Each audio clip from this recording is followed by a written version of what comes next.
Aujourd'hui, nous allons continuer avec le grand thème prédestination de la création à l'éternité. Aujourd'hui, nous allons aborder le principe concernant le sabbat et est-ce que le sabbat identifie les vrais chrétiens? La première mention du sabbat ou du repos, du jour du repos, se trouve insérée dans le livre de la Genèse, chapitre 2, les versets 1 à 3. Dieu se reposa au 7e jour de toute son œuvre qu'il avait faite. Déclaration péremptoire de la Bible qui fait comprendre que Dieu s'arrêta de travailler ou de créer en sanctifiant ce jour, en le mettant à part pour commémorer son œuvre créatrice. Il se reposa, c'est-à-dire c'était la cessation de tout travail, de toute création supplémentaire, car il avait jeté les bases, les fondations pour les inventions humaines subséquentes. Il venait de donner un ordre à l'homme qu'il avait créé, de prendre soin de tout son travail de création, de s'assujettir toutes choses, de dominer sur elle et de croître, de multiplier et de remplir la terre. L'homme devait jouir de prérogatives de maître et transformer cette création, l'embellir, la chérir et bénéficier de tout le produit qu'elle rend pour sa croissance dans les 3 dimensions physique, morale et spirituelle. Créateur omniscient, Dieu pourvoit l'homme de tout ce dont il aurait besoin pour une gérance facile, car tout lui était soumis. Notez que l'homme fut sa dernière création avant d'entrer dans ce repos.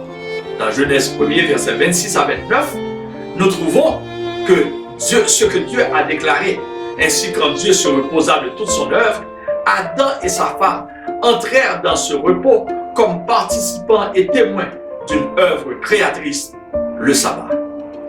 Le sabbat a été fait pour l'homme et non l'homme pour le sabbat, dit Jésus dans Marc 2, verset 27. Considérons Dieu comme un Père sérieux et compétent qui prépare le berceau de son Fils pour qu'il soit heureux en venant dans ce monde. Il sépare les ténèbres d'avec la lumière. Il sépare les eaux d'en haut d'avec les eaux d'en bas. Il fit un azur et créa la terre et la mer. Il y mit toutes sortes d'arbres à manger, agréables à la vue, des animaux en grand nombre sur la terre et dans la mer. Somme toute, tout ce qui pourrait servir au bonheur de l'homme et de la femme, puisque tout devait les satisfaire dans les moindres détails. Ceci accompli, il rentre dans sa pause avec ses créatures dont le travail était déjà satisfaisant. La récompense de ce travail ingénieux d'Adam lui fut octroyée après qu'il ait donné des noms à tous les animaux créés de la terre. Dieu fit une haine semblable à lui et enfin le fit entrer dans le repos hebdomadaire. Premier sabbat passé en la présence de Dieu, car c'était la nouveauté du temps après la création de la femme.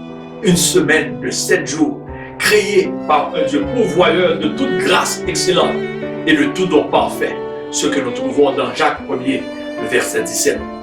Cette sérénité allait bientôt être perturbée par l'apparition du serpent, cet artiste rusé qui séduit nos premiers parents et introduit une désobéissance sans pareille, au point que la loi de Dieu a été falsifiée et vite oubliée pendant des générations. Pour réparer cet état de choses contraire à sa volonté, Dieu suscita un peuple, descendant d'Abraham, d'Isaac et de Jacob, qui devint Israël, pour rétablir le lien entre Dieu et l'homme en lui donnant des lois exactes, des commandements servant à son illumination, des statuts véridiques et des ordonnances symboliques pour les temps à venir, ce pour devenir la lumière des nations en enseignant les principes divins à un monde qui se perd. Ainsi, le sabbat fut réintroduit avec un rappel. Souviens-toi du jour du repos pour le sanctifier, ce que nous trouvons dans Exode 20, les versets 8 à 11. Dieu veut que son peuple manifeste son appartenance en observant le sabbat. Cette appartenance produit une sanctification à celui qui a reçu et qui obéit à l'ordre de Dieu. Il déclara dans les temps passés à Moïse, parle aux enfants d'Israël et dis-leur, vous ne manquerez pas d'observer mes sabbats, car ce sera entre moi et vous, et parmi vos descendants, un signe auquel on connaîtra que je suis l'Éternel qui vous sanctifie. Ce que nous trouvons dans Exode 31, verset 13. Le culte du vrai Dieu, le 7e jour de la semaine, était une marque distinctive des enfants d'Israël qui les séparait de tous les autres peuples de la terre. Dieu faisait comprendre à ses choisis que l'adorer en ce jour particulier devait leur remettre en mémoire qu'il était celui qui les sanctifiait, qui les consacrait, qui faisait de cette race élue, ce sacerdoce royal, cette nation sainte, ce peuple acquis, selon ce qui est écrit dans 1 Pierre chapitre 2, le verset 9. Être sanctifié, consacré, mis à part pour une raison sainte, est une merveilleuse bénédiction. Comme on peut le lire dans Ésaïe 56, verset 2, heureux l'homme qui fait cela, qui observe ce qui est droit, verset 1er, et le Fils de l'homme qui y demeure ferme, gardant le sabbat pour ne point le profaner, et veillant sur sa main pour ne commettre aucun mal. Et Dieu de poursuivre à propos du sabbat, les enfants d'Israël observeront le sabbat en le célébrant, eux et leurs descendants, comme une alliance perpétuelle. Ce sera entre moi et les enfants d'Israël un signe qui devra durer à perpétuité. Car en 6 jours, l'Éternel a fait les cieux et la terre, et le 6e jour, il a cessé son œuvre et il s'est reposé. Ce que nous trouvons dans Exode 31, les versets 16 et 17. D'après ces versets, le sabbat est une alliance perpétuelle, un signe qui doit durer à perpétuité. Évoquant l'observance du sabbat, devant se poursuivre même après le rétablissement d'Israël, Dieu inspira le prophète Isaïe d'écrire, car comme les nouveaux cieux et la nouvelle terre que je vais créer subsisteront devant moi, dit l'Éternel, ainsi subsisteront votre postérité et votre nom. À chaque nouvelle lune et à chaque sabbat, toute chair viendra se prosterner devant moi, dit l'Éternel. Ésaïe 66, les versets 22 et 23. C'est un ordre qui doit s'exécuter dans le temps en cours, le temps présent. Quand Christ était sur la terre, il observait le sabbat le 7e jour, Luc 4, verset 16, ainsi que ses disciples et les chrétiens du 1er siècle, Acte 13, verset 42 à 44, Acte 17, verset 1 à 3, 1 Corinthiens 11, verset 1er et 1 Jean 2, verset 6. Au fil des siècles, il y a toujours eu des chrétiens qui ont continué d'obéir au commandement de l'Éternel de respecter le sabbat comme le faisait le Christ, ses disciples et les premiers chrétiens. Et cette pratique continue d'identifier les vrais disciples du Christ. Lisons le passage trouvé dans l'épître adressée aux Hébreux, chapitre 4, les versets 1 à 13.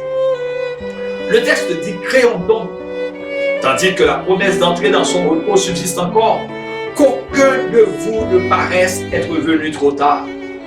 Car cette bonne nouvelle nous a été annoncée aussi bien qu'à eux. Mais la parole qui leur fut annoncée ne leur servit de rien, parce qu'elle ne trouva pas de la foi chez ceux qui l'entendirent. Pour nous qui avons cru, nous entrons dans le repos. Selon qu'il dit, je jurai dans ma colère, ils n'entreront pas dans mon repos. Il dit cela, quoique ses œuvres eussent été achevées depuis la création du monde. Car il a parlé quelque part ainsi du 7e jour, et Dieu se reposa de toutes ses œuvres le 7e jour. Et ici encore, ils n'entreront pas dans mon repos. Or, puisqu'il est encore réservé à quelques-uns d'y entrer, et que ceux à qui d'abord la promesse a été faite n'y sont pas entrés à cause de leur désobéissance, Dieu fixe de nouveau un jour, aujourd'hui, en disant de David si longtemps après, comme il est dit plus haut, aujourd'hui, si vous entendez sa voix, n'endurcissez pas vos cœurs.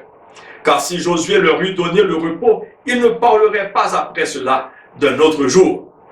Il y a donc un repos de sabbat réservé au peuple de Dieu. Car celui qui entre dans le repos de Dieu se repose de ses œuvres, comme Dieu s'est reposé des siennes. Efforçons-nous donc d'entrer dans ce repos, afin que personne ne tombe en donnant le même exemple de désobéissance.